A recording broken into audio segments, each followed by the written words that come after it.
Che cos'è un matrimonio di comodo? Un matrimonio sostanzialmente finalizzato ad usufruire dei vantaggi che conseguono appunto allo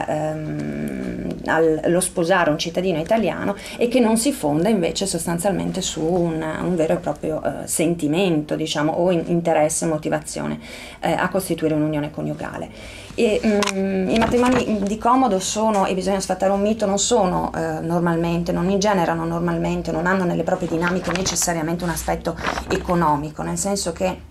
non è detto che il matrimonio sia la conseguenza di un negozio comprato, quindi non è un matrimonio necessariamente comprato. Per la mia esperienza personale ho notato che spesso è una scelta di solidarietà, che nasce spesso all'interno di rapporti che, se non sono di affetto, diciamo, inteso come rapporto di coppia, sono spesso dettati da un affetto amicale o comunque da una esigenza di solidarietà. Ad esempio, tra connazionali capita che uno acquista la cittadinanza italiana e offre la propria cittadinanza per dare una mano ad un connazionale, però è una realtà consistente. Le caratteristiche sono quelle di un matrimonio che ha come finalità già la fine del matrimonio stesso, perché chiaramente ci si sposa per ottenere dei vantaggi, e si sa che comunque il matrimonio finirà. Ne consegue che in questi casi la crisi coniugale in realtà non è tale, cioè assistiamo a delle separazioni che sono consensuali nella gran parte dei casi. Il trauma ovviamente non c'è il trauma classico di una separazione, e sono delle separazioni estremamente facili, lineari, in cui non si discute, tra l'altro spesso anticipate da una scelta a monte. Nel momento in cui si celebra il matrimonio, i coniugi scelgono quasi sempre il regime della separazione dei beni, per cui non ci sono le implicazioni che ci sarebbero facendo una scelta diversa.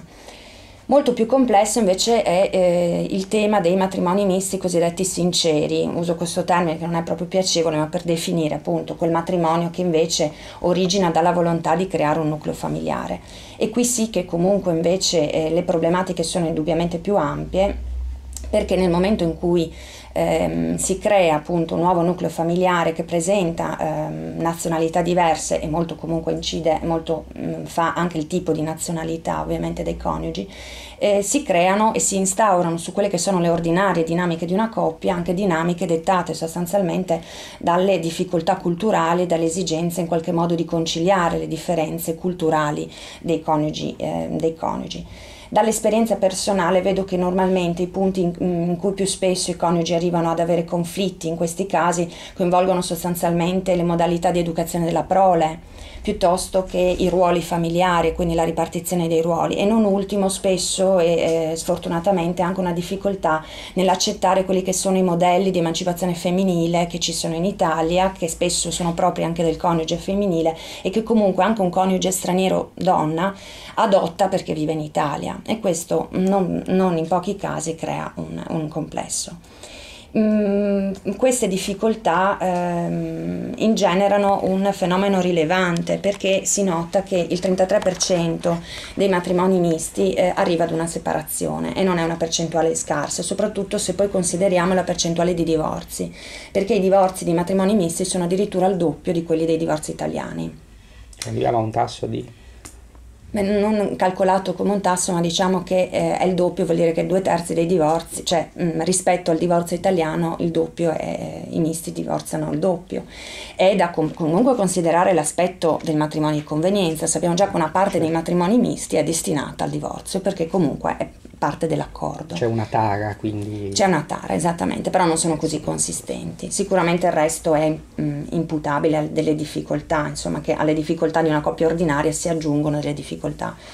di natura diversa. Per chiudere poi il mio intervento, non so quanto tempo ancora ho, volevo soltanto puntualizzare quali sono i problemi i problemi maggiori della crisi di un matrimonio misto. Sostanzialmente si possono riassumere in tre punti. Innanzitutto, un primo punto che un legale percepisce in maniera abbastanza evidente è che nel momento in cui la coppia entra in crisi, abbiamo una coppia in cui almeno uno dei coniugi si relaziona ad un ordinamento che non è il suo, è soggetto ad una legge che non è la sua e ha come punto di riferimento una legge diversa. Quando la differenza tra la legge del proprio paese e la legge italiana è sensibile, nel momento in cui si giunge alla separazione, il coniuge straniero può avere difficoltà ad accettare che la propria separazione venga disciplinata da una legge che non è la sua, e questo si aggiunge alle difficoltà, perché oltre alle difficoltà di coppia, la conflittualità tra i coniugi, la difficoltà di conciliarli, c'è anche l'aspetto ulteriore della non accettazione della norma che dovrebbe in qualche modo dirimere il conflitto. Questo è particolarmente evidente, sfortunatamente, con quei paesi in cui l'impostazione familiare non è incentrata, come nel nostro, ad una piena uguaglianza tra i coniugi e ad un'assoluta tutela dell'interesse della prole, come preminente sull'interesse, diciamo, dei coniugi. In sistemi in cui, ad esempio, prevale o è più, come dire, vantaggiosa la situazione del padre, ad esempio, anche nell'affidamento dei figli, in tutte queste dinamiche, chiaramente il padre straniero, in questo caso, vorrà o preferirà cercare di vedere regolata la propria separazione secondo la propria legge, e difficilmente accetterà, o in alcuni casi ovviamente il problema non si pone, ma in alcuni casi risulta difficile accettare che sia una legge diversa, improntata a principi diversi, a regolare la separazione. Un altro aspetto importante è collegato alla situazione di soggiorno del coniuge straniero, perché nel momento in cui la coppia si sfalda, chiaramente tutte quelle tutele, una parte di quelle tutele che erano garantite al coniuge in quanto coniuge di un cittadino italiano piuttosto che di un comunitario, vengono meno,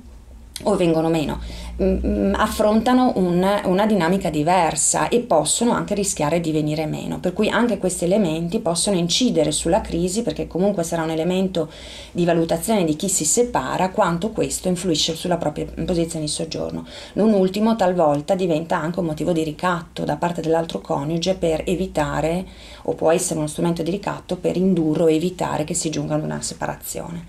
L'ultimo aspetto, e poi chiudo, sostanzialmente è un aspetto non marginale, perché ha anche una rilevanza numerica che sembra piccola ma non è poi così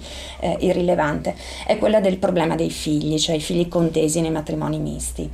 che si traduce, per essere più chiari, nel problema del rischio della sottrazione di minori. Se i paesi coinvolti ovviamente nella dinamica di una famiglia sono più d'uno, diverso dal paese poi di residenza, uno dei possibili rischi, e comunque percepito soprattutto dai coniugi, è quello che un figlio eventualmente della coppia, possa venire portato via dal paese di residenza, dal paese in cui ha sede la famiglia e in cui si è svolta la vita. Questo normalmente accade nei casi in cui ci si vuole agevolare, ad esempio il coniuge che sa che potrebbe o rischia di perdere l'affidamento del figlio, ma non solo, vuole agevolarsi o avvantaggiarsi di una normativa del proprio paese che gli sarebbe più favorevole. Il problema della sottrazione è un problema che numericamente si impone, e si impone ovviamente con sempre maggiore urgenza, visto che aumentano appunto le coppie miste, aumentano i figli di coppie miste, e mediamente all'anno si registrano circa 350 casi di sottrazione di minore. Ma la cosa più importante da dire è che l'ostacolo anche maggiore in questo caso è che in materia di sottrazione ci si può avvalere, quando si verifica un'ipotesi di questo tipo, ci si può avvalere di un importante strumento internazionale che è la Convenzione dell'Aia dell'80, che disciplina la sottrazione dei minori.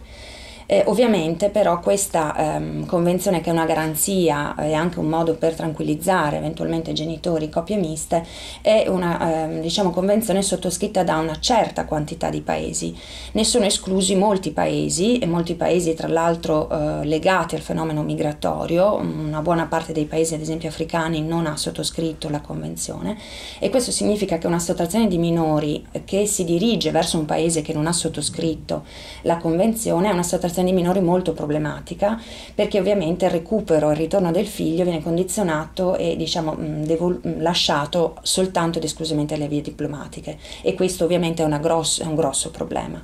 In percentuale, peraltro, la sottrazione verso questi paesi è elevata, perché è più della metà dei casi di sottrazione, per cui è un problema indubbiamente molto rilevante.